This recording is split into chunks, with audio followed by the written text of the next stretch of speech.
Hi, and welcome to another episode of Fitness and Friends. I am your humble host, Dr. Bob Ruano. The narrative of this show has always been to highlight some of our amazing local friends and colleagues and their stories of overcoming obstacles and setbacks to go on and achieve their goals without any of the fanfare.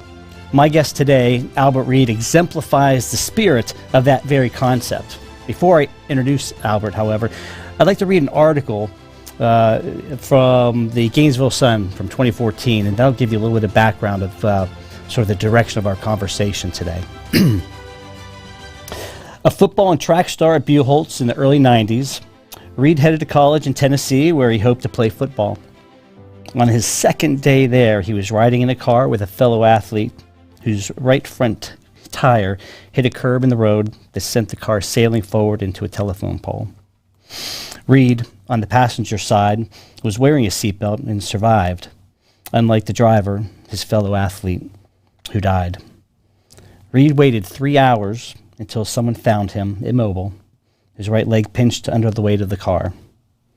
The result of that accident left Reed without his right leg. Think about that. We have challenges and obstacles that we think are overwhelming in our lives. What would you do if you're faced with that? Well, let's introduce Albert today and get some insight on how he took on those challenges and has really excelled since then. So, without further ado, Al Reed. What's up? What's happening, my friend? I have to tell you, that was emotional. It was for me when I came across that article, because I've met you in passing through Farah, several times, and initially I didn't know anything about that, and she happened to mention, he's got a prosthetic leg. I was like, I had no idea, because I know you were training at Orange Theory and you do a lot of cycling. I just never considered it. So when I came across that, I was just blown away. So truly humbled and to be sitting here with you to hear a little bit about your story. I appreciate that. So now you go by Gator, right? I mean, everybody, every time we run into you, people are yelling Gator, Gator. Yes. You're like the mayor of this town. No, I don't know about the mayor. I don't know if I want those titles. Yeah, it's a lot of responsibility. Yeah. So you were Buchholz grad, yeah. Mm-hmm. All right. Mm-hmm. So and as that article said, football, track star. Yeah, I don't know about star. I just played. Yeah, humble. Participated. Humble guy. What was your mindset at that point?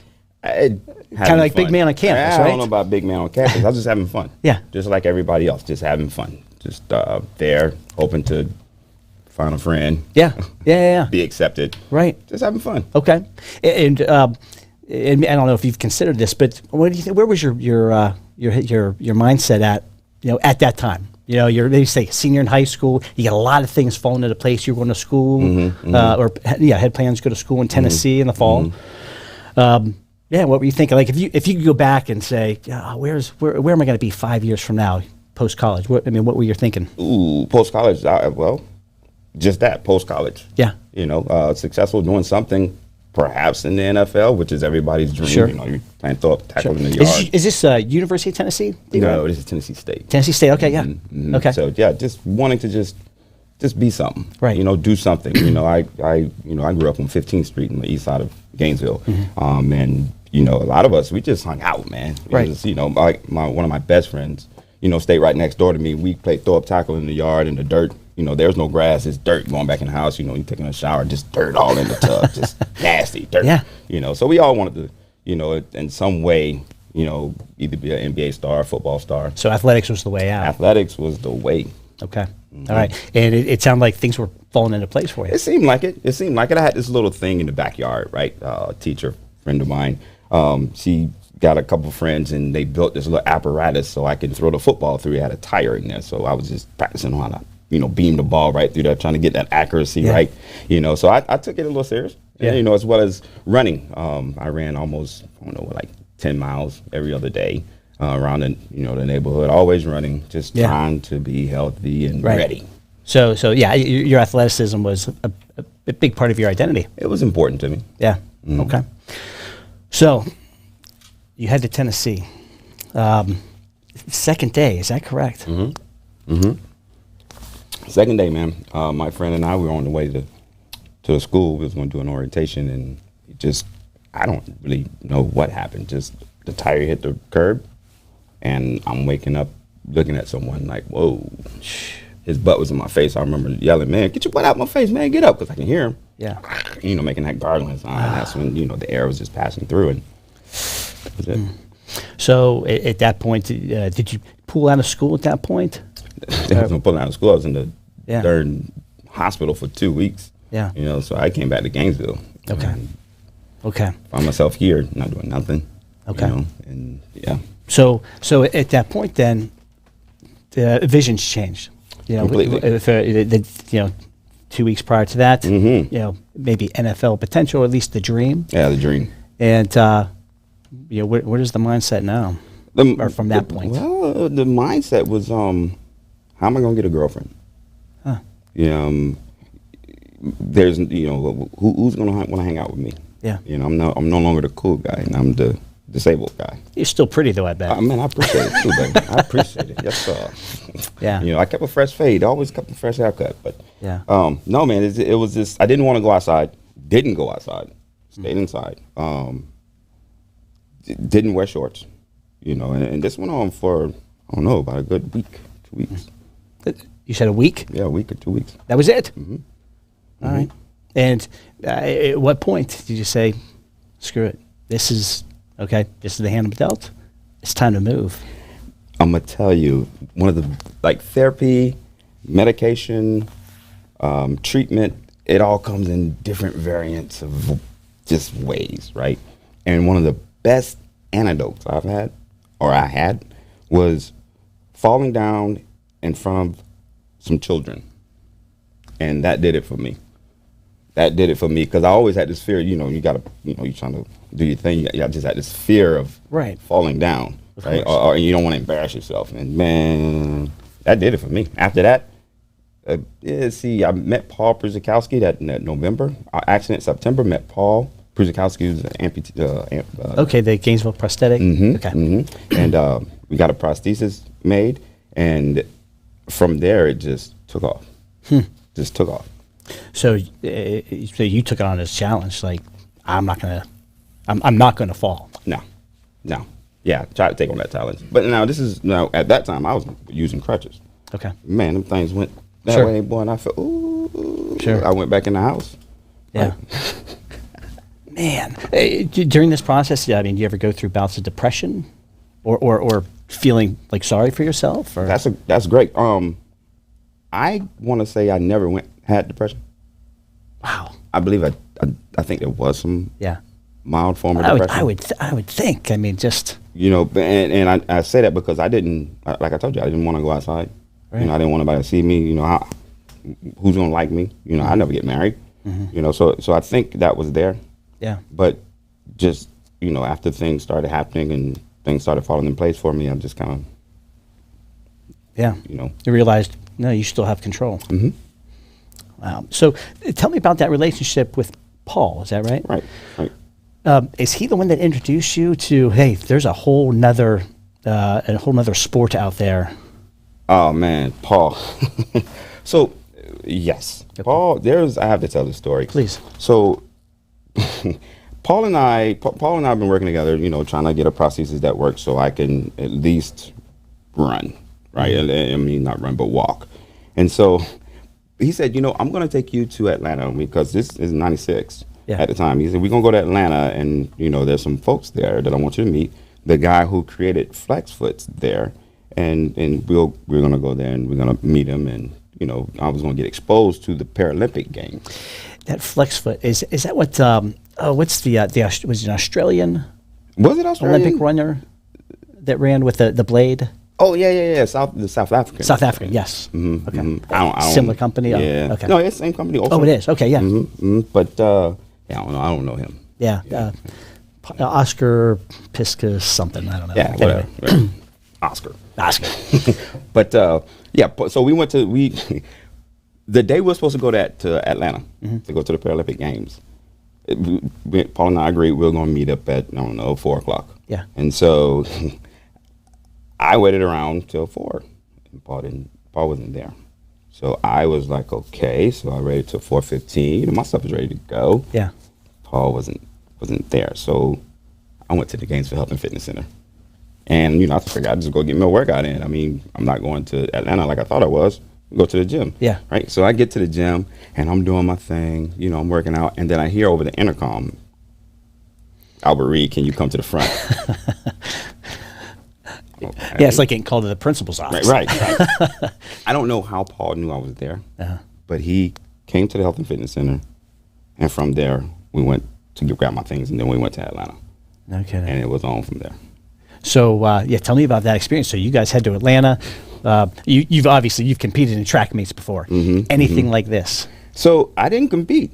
I just went to just meet people. Yes. And watch. Yeah. Understand how it works. Okay. And I get there, I meet a couple of people. Next day, this joker takes my leg. He's like, you want to show me how to run. Yeah. This dude took my leg and took the foot off my leg. Took the foot off. Okay, so then let me back up a little bit. So with the prosthesis, you have this foot shell. Okay. And in the foot shell, the black foot shell. You can get a white one too, to match your skin color if you wanted to. But he took my foot shell off, and he was like, okay, I'm going to show you how to run. And then I was like, okay, let's go for it. Now, it made me a little shorter. Yeah. But I'm racing this cat who invented the flex foot, and I'm beating him. And I'm not even sure how. And this is your first time on My first time running on that darn leg. Wow. All right. So that's 96. That's 96. Okay. When did you make the team? The Olympic team? Yeah. 2000 in Australia. Absolutely. Yep. But I had 97, 200 meters, 98, 99, yeah. 2000, 2001, 2002. So yeah, making a team 2000. Good God. I wanted to say, I feel like I didn't feel right running with a lot of amputees that I ran with leading up to it. You mentioned this, and I found it very curious, but I understand it. Kind of reiterate kind of what we were talking about. Here at Florida, I got lucky, by the way, because when I started running, the coach from Buchholz also became the assistant coach at the time at Florida, and then later to be the head coach. So I continued to, he trained me. Right. And so training at Florida, there's no other amputees at Florida. Right. And I was held to the same standard as everybody else with two legs. There was no, you got one leg. In fact, I remember parking in the handicap parking spot and got this, they drilled me hard. Like, what are you doing? Like, you have no business. Oh, I like that. And I was like, ooh, wow, yeah. Fair enough. So I got treated no different. So now I go to these track meets, and there are no able-bodied athletes, only amputees. Right. And it kind of feels weird. Well, you said you almost felt like sorry for them. I did. You had empathy for them. And like I said, that kind of struck me as not odd. I get it because, yeah, you train with, like, you call them able bodies, but yeah. Now make no mistake about it. I had empathy before the gun went off. Yeah. And I had empathy after I crossed that line. But in him. Oh yeah. Well, you're a competitor. Right here. Yeah. There's no empathy. Well, you're a competitor, and that's the mindset that you've always had, and that you've continued. There may have been a little derail for a month or two, but yeah, that makes sense. Yep. That makes sense. A lot of fun. So you got to go to Australia? Australia, yeah, Sydney, Australia. Dang. Yeah, that was a pretty neat experience too. Here, we got a picture up there. So is that's a relay team there? Yeah, that was actually a joint relay, a North American relay team that that Mexico, Canada, and two Americans. But that was in Germany, and Gilberto Alvarez, really cool guy, Mexican guy. He's below the knee amputee, a transtibial fibular amputee, and. I passed the baton off to him. It was a 4x1 race. All right. So that was a lot of fun. How are your times compared to when you were in high school? After I lost my leg? Yeah. Not even close. Yeah? No. Yeah. No, I was far slower. Yeah. Oh man, not even close. So I guess in a 40-yard dash, they 4.6. Yeah. Here, after losing, with using that prosthesis, maybe 6 seconds. Okay. That's right. It's still about 10 seconds faster than I would do. What? Yeah. So, all right. Now, are you still actively competing? No, not competing in track and field. Okay. I consider myself more of a cyclist now. Okay. When did you make that transition? So in 2003, 2004. Were you cycling prior to? No. Really? Just decided to pick up a new sport? Just started to pick up a new sport, right? And actually, Paul Przykowski influenced me to do that. But when I stopped running, that was kind of a hard thing for me. Yeah. The impact, prosthesis, whatever. Sure. Low impact was the way to go, and cycling provided that for me. Right. It still requires the endurance to, and you can still compete too. So did you compete with that, or is this purely Man, social? I did a 100-mile ride with Paul, and I did a couple of them, and I don't know if I can compete with those guys. 100 miles in the saddle, my ass hurts thinking about it. yeah. Well, have ass. Yeah. Oh, Oof, man. I didn't say that. Not at all. It's your show, man. Yeah, no, man. It does burn. You got to put that butter up in there. Yeah. You're driving real hard as you can with the sound leg. Right. Whereas this leg, you're just trying to hold on. Right. Right. And there's some friction that goes on in there. And you can chafe if you don't do it right. Man. So how have you? We've talked a lot about your athletics. How about career-wise? Yeah, man. Right now, I work for Vitas Healthcare as a healthcare marketer, which is really, really cool. I get to meet a lot of different people in the healthcare field. It's the largest hospice provider in the U.S., and I'm also a realtor. Yeah. Right? Nice. Terza Realty. Yeah. Your post, it was very TikTok worthy of your press conference on. All right, what firm are you going to go to?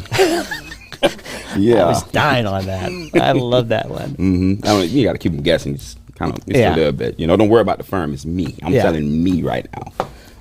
But Terza Realty has been good, man. Delphine Lampert is the broker. She's a really nice woman, which is a tough decision too when deciding a brokerage. Sure, because that's because of your reputation, and you've got a huge reputation here in town. So I think it's a good fit for you for sure. I think so too. And I don't know if if maybe you'd admit to this, but you're a very empathetic person. I can tell. You made a post yesterday about an experience you had at the Baskin Robbins Dunkin' Donut place. Right. And like that struck me because I am too, and so when I can identify it in others, and I think I even responded like you never know how far-reaching something you say, think, or do today can affect countless lives of those tomorrow. That gentleman will remember that. I hope so. I hope so. And maybe not if not for the conversation, the engagement that you had with him prior. Maybe you're still searching for your wallet. Who knows? Right. Right. Who knows? And that was a crazy experience for me too.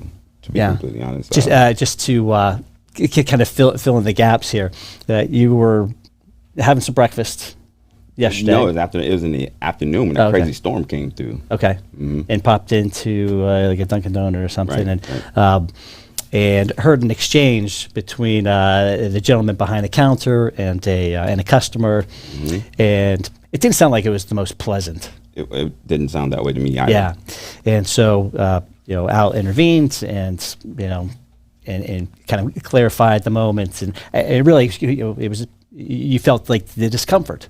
And that's the empathetic side. You felt the discomfort that potentially Mr. Kevin was feeling, and so you intervened. And then after all that, he takes off, but left his wallet on the table. Yeah. No. Before that, I found out this joker is currently in prison. Right. So this Mr. Kevin, right, on a work release, and so Al left his wallet. Got a phone call. Several minutes after he left the establishment, from him, I suspect, and said, "You left your wallet here," and like you said again, if maybe not for that exchange, who knows? Who knows? So I commend you on that, man. But I had to say something too, man, because that was a wonderful wonderful thing that he did, and in terms of respect, I didn't. Sure. And intervening, I didn't really intervene, but I didn't after everything was done. You didn't turn a blind eye to it. No, because it's one thing to go and say, hey, you shouldn't let people talk to you like that, but I don't know his mindset, which is why I asked. How does it make you feel? First, just to understand, where he was, and, of course. And once I identified a couple of things, I knew. Yeah. I felt right. like I was, dealing with a different person, but. Man, he, that dude, he has a heart of God, and I have opinions. I don't judge people, but I do have a lot of opinions about a lot of people, and I had the wrong opinion, opinion, and hopefully I fix that with him, and hopefully he can move forward and also. Right. Well, I think we need to highlight more of that. Because that's what we need more of, experiences like that, and not the, not all the sort of the negative experiences, which it doesn't do any of us any good. If we want to move this whole social thing forward in a positive direction, then that's where we need to go. Agreed. This is an pretty amazing guy. I can see why you've got a lot of fans and followers. I don't have fans. I just have friends. So, and you got a big family too.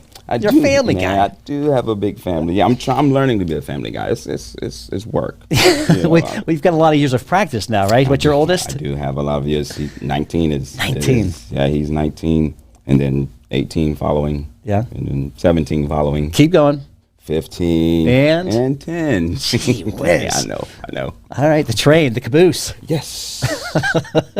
So you're not going to be. You guys are going to be empty nesters for a few years yet. No, that's the problem. Yeah. Well, they say if you blink, it goes really fast. I'm like this. I am too. But now at this point, then they start falling off. They graduate. Your oldest, he just graduates. So I went to just graduate this year, and also. The eldest one, the boy, he graduated 2 years ago. So then I got another one that's going to be graduating this year coming. Yeah. Bedrooms start clearing out. Laundry starts going down. Yeah, and then you know what? I can get a different house, a smaller house. Yes. Yes. Manage. Fair and I are already planning that. I bet. Two bedrooms. Yeah. So one of the five can come visit at any given time. One, right? Just one. But two, at a time. Oh my gosh! So you travel to them for Christmas and holidays. That's right. We're gonna go to their place and eat all their food and leave our shoes around, just to make a general mess. I'm gonna tell you something. I'm missing your wife's post. That 100. Oh yeah. I'm missing those. Yeah. She was banned from making those posts for a period of time. Can we bring it back? Who knows? It's coming back there, she said. Oh, she's the executive producer now. She got the blessing of Elio today, so we're going to work her a little bit more. So what's next for you? Next, real estate. Yeah. I'm just, I think, honestly, I believe every household should have a realtor in their house. We know, everybody knows someone who's either buying or renting. Yeah. So I just feel like, everyone should. I've talked to several. I've bought in houses, several times throughout my life, and it's such a big investment, right? And some people think, and probably a lot of people think, I can do it on my own. You're playing with sharks. Yeah, if you are. That. Yeah, you are. I played with one today and was like, "Woo, okay, I got a lot to learn here, but that's okay." Yeah, so I'm just take it as it comes. Man. Well, like I said, I'm really impressed how, like I said, that it doesn't sound like you were hesitant at all of changing direction. I mean, this is total podcast speak, but you pivoted. There was a pivot. There was a pivot. There was some friction with the pivot, but there was a pivot. Yeah. It wasn't, as oily or greasy as it may seem. It never is. No. And we say it here all the time. It's never a linear path either. There's going to be highs and lows, but so long as that goal remains and you just keep grinding, once the motivation is gone, you still have that course set. Up and to the right, baby. Up and to the right. And that's what's cool thing. Oh, I like that. Up and to the right. Oh, yeah. Got to go up and to the right. When I look at my jobs that I've had, and I've had a couple, it's okay. They've always been elevated. Yeah. And I'm loving that because who knows, maybe I will become a mayor. Yeah. I'm kidding. Yeah. Here it is. No, I'm kidding. When's the next cycle? Hey, I in that article that I quoted earlier, you used a quote by, ironically enough, Albert Einstein, another famous Albert. Mm-hmm. Almost as famous as this Albert here. But this was great. Adversity introduced a man to himself. Right. I think what's powerful about that is that you don't know how powerful you are unless you are faced with an obstacle or a challenge and overcome it. Because once you overcome it, man, that gives you momentum for the next challenge. You're almost looking for it. You're almost seeking that out. And it sounds like that's what you have lived by for the past, 44 years, 45 years? Yeah, somewhere up in there. 40-something. Yeah. 40-something. Yeah. And you're absolutely right. That it's a challenging thing to have a prosthesis. It's equally challenging when you know or you've known only two legs, and then all of a sudden now you have one leg. If I can speak clearly, sorry about that. Yeah, but to feel like there's nothing there for you, and then just something to just click in your mind. Yeah. And then you wake up and you see, that hey, I can't sit on the corner. I can go over there and beg for money, but they may not give me money. I'm gonna have to get off my ASS and go make it happen myself. Yeah. And a lot of people may not like the way that it was done, and some people admire the way that I do things. Yeah. But one thing I know is I have to do me. I love that. And I can't expect you to do for me. Yeah. If it's gonna happen, it's gonna be because of me. If it's gonna be better, it's gonna be because of me. There's never a victim mentality in that at all in you. And it's strong.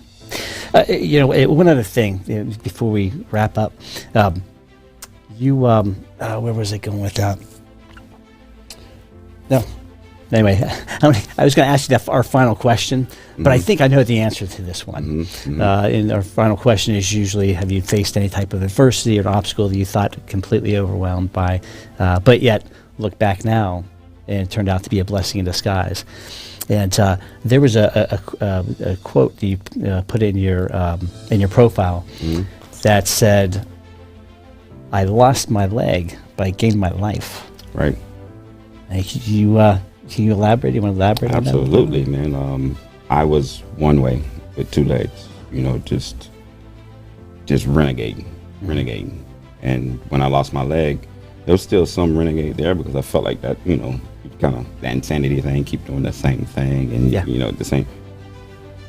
But then things started elevating for me. Things started progressing for me. Moving forward, I just took advantage of everything that was there. Yeah. I guess in terms of luck, preparation and opportunity. Yeah. I just all the training, from high school and all the training from middle school and boys club, just trying to get stronger and faster and be this and be that. You would assume that now you don't have that opportunity to do anything. However, that was the opportunity. Yeah. Right. And because I prepared for it, I took advantage of the opportunity. And so I guess you can say I'm lucky. Yeah. I'm lucky. You made your own luck. Yeah, absolutely. I agree. Thank you so much for joining us today. I really enjoyed it. My And just honored and humbled to hear this whole story and inspired. And I hope you are too. If you are dealing with any kind of challenges or obstacles in your life, realize if you can just continue to grind through and you get past that, it gives you almost a superpower. And that superpower allows you to go out and seek new challenges and elevate your game, whether it's on the field or in the office or at home. So don't be afraid to take that on. There are no failures. There are only new doors to opportunities. Have a great week.